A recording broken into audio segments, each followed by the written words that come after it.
Hey traders, quick update on TAO. Price dropped about 9% this week, now hovering around $305. And remember, it once hit a massive $767 all-time high back in April 2024.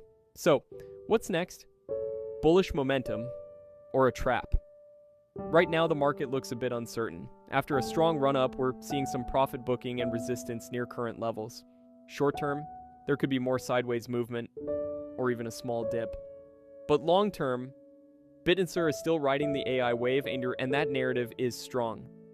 So the smart move? Don't chase.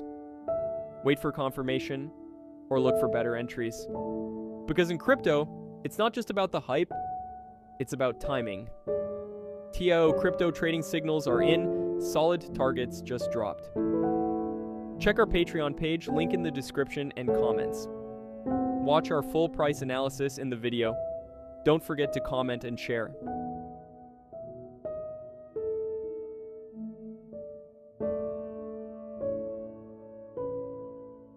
Disclaimer, please do your own research. This content is for informational purposes only and is not financial advice.